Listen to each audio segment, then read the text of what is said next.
next comedian coming to the stage is a favorite here. God damn it, I love this guy. His name is Martin Pilgrim. Are you ready to see him? Please welcome to the stage, Mr. Martin Pilgrim!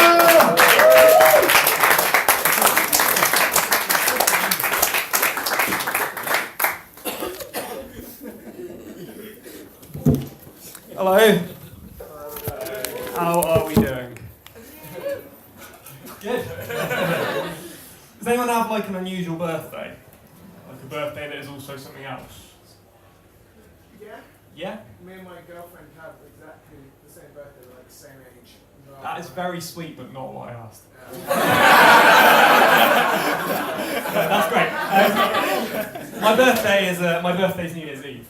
And when your birthday's New Year's Eve, it doesn't matter how many of your friends, family, loved ones come to celebrate your birthday with you. There always comes a moment, just before midnight, where everyone that you know and love and care about gets together in a room and counts down to when it's not your birthday anymore.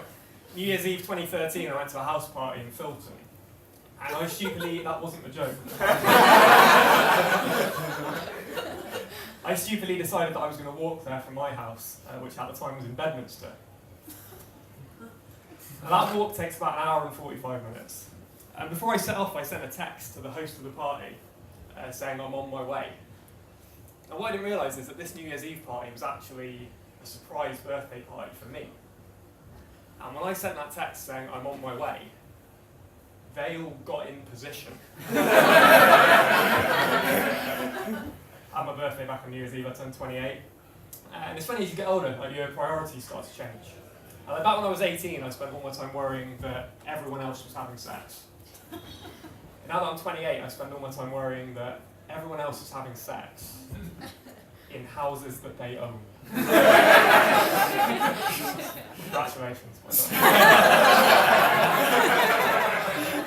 I was planning to open with that, but I didn't want it to come up and just continue to dick on you guys.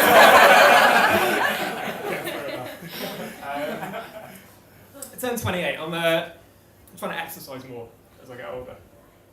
Actually, before I tell you this, that joke just then, I did it in Thornbury a while back to quite a sort of wealthy, middle-aged audience. And they didn't laugh, they just stared at me. Like, why don't you own a house? Did you forget to buy a house? I think people in Thornbury think that a rent boy is just a boy that rents a house. They are still disgusted by the idea. I'm trying to exercise more as I get older. It's hard though, because the only sport that I enjoy is the French sport of boule. Do you know boule? If you don't know boule, boule is great, right? Because it's this French sport. It's sort of like a cross between curling and bowls. It's played in parks by the elderly. It takes ages. And I love it because it's just called boule, and boule just means ball. Imagine the confidence of inventing a sport that dull and long-winded, and being like, yeah, this is probably going to be the main ball sport. Just call it boule, save everyone some time. That's like discovering cauliflower and just calling it food.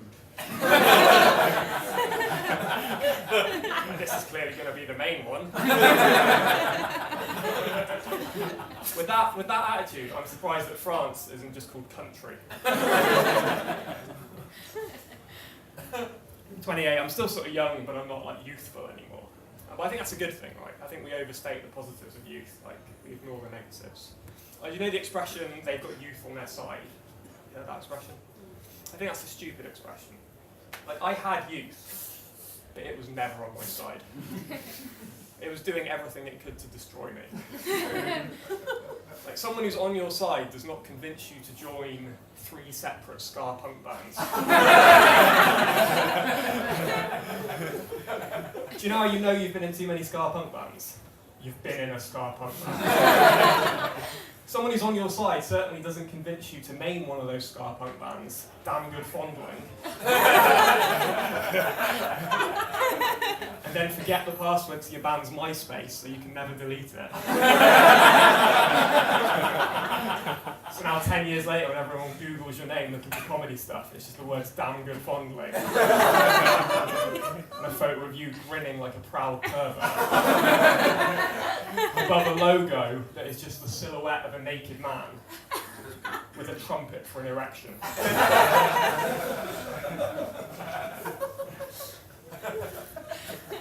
It's getting towards summer. Don't like this time of year. I don't like my clothes in the summer. I don't have anything appropriate for my age group. Like my winter wardrobe, relatively stylish, relatively age appropriate. Thanks for laughing at me being stylish. my winter wardrobe, relatively age appropriate, let's not say stylish. My summer wardrobe makes me look like a 12-year-old boy in a Goosebumps book. I've been wearing denim shorts and trainers every summer since 1995. There is only one other person who's been wearing that outfit for that long. And that person is Crash Bandicoot. I went shopping for some summer clothes the other day. I went to Primark. I bought some invisible socks. Do you know invisible socks? If you haven't seen invisible socks, they are... I consider that to be a joke. It only works if I pretend I don't know I'm saying it, so then when people don't laugh, it really throws me off. If you haven't seen invisible socks, they're like socks that are designed to be worn with shorts, and they stop sort of here, so you can't see them over the tops of your shoes. But Primark invisible socks come in 3 different colours, which suggests that they do not work. You can't have 3 shades of invisible, can you? Do you know what they should have on invisible socks? Porn and swastikas.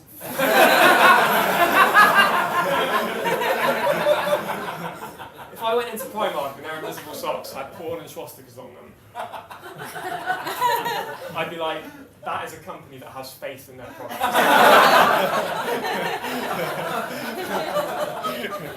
I want invisible socks that have such horrific imagery on them that if they stop working for even a second, the person wearing them is committing a crime. If I had to pitch invisible socks on Dragon's Den, I'd just show up wearing no socks. You're like, prove it. I wish they'd had invisible socks 10 years ago, because they would have been the perfect merch for my ska-punk band. Like, if you must wear an item of clothing that depicts the silhouette of a naked man with a trumpet for an erection, it's probably for the best if nobody can see it.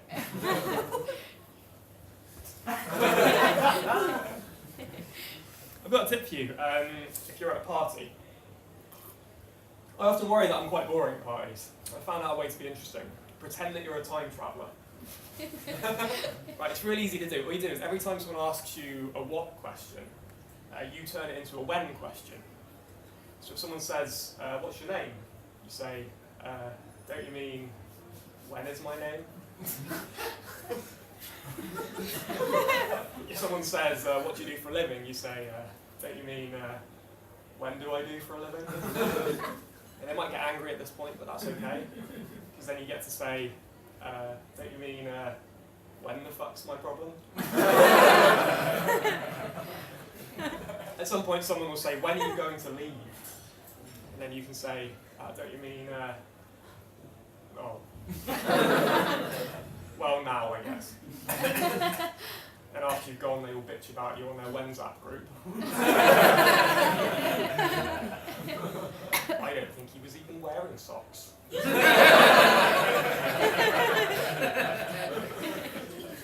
I'm a single man. I'm also a bald man, trying to date despite the fact. And I feel very dishonest, right? Because my photo on the dating website is me wearing a hat, and I sort of feel like I'm tricking people. But at the same time, I'm pretty sure that half the ladies on there don't actually have the ears and nose of a dog.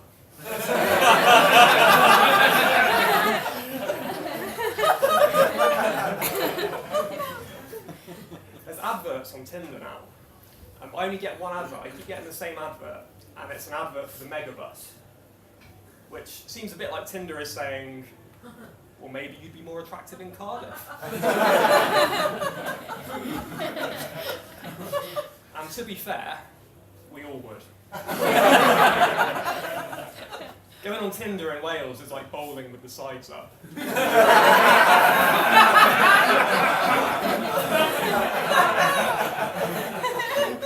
you'll do better, but you won't feel good about yourself.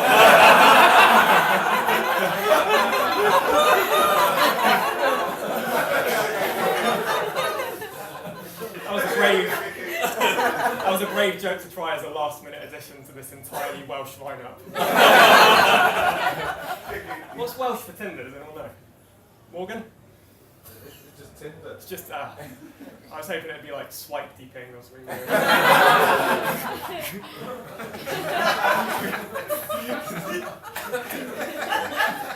I'm having a go at everyone tonight, aren't I? France, Wales.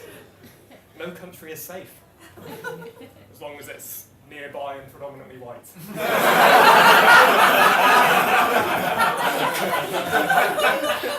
Don't want to give away the end of my set, but let's just say I wouldn't want to be Belgian.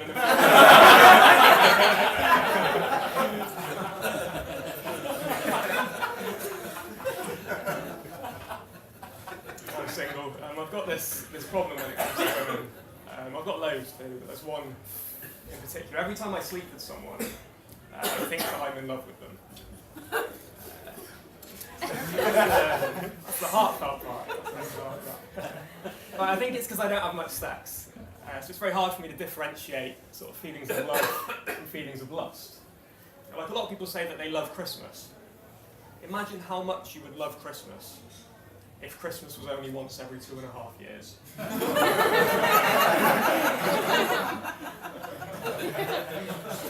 Now imagine if, for the whole time leading up to Christmas, instead of thinking, oh boy, I can't wait for Christmas, you were thinking, oh my God, what if there's never another Christmas? I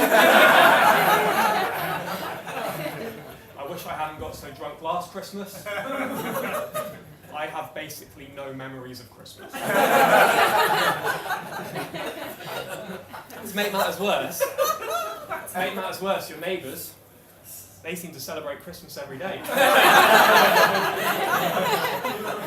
You have to lie on your empty bed every night, listening to the sound of Slade through the wall. I like that analogy, because if Christmas is sex, then the bit in the Slade song where Noddy Holder goes, "It's Christmas!"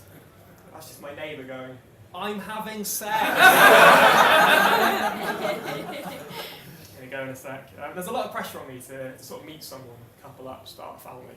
Because I'm a Jewish only child, which means that if you go back through my family history, you've got end of the 19th century fleeing from murderous Cossacks in Russia, making it to Western Europe, start of the 20th century surviving the Holocaust, making it to Manchester.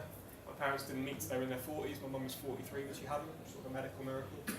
Now that entire family line is going to end because I stopped talking to a girl on Tinder because she wrote Games of Thrones.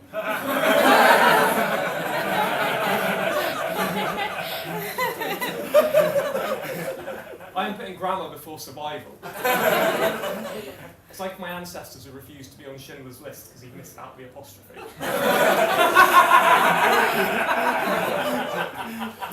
I'll leave you on this. A little tip for anyone else who's single.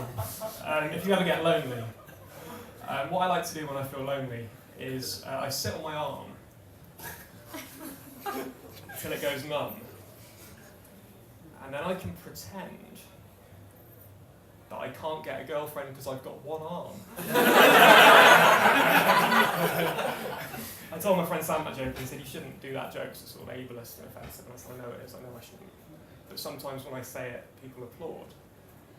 And he said, "Well, yeah, but the people who are offended aren't going to be..."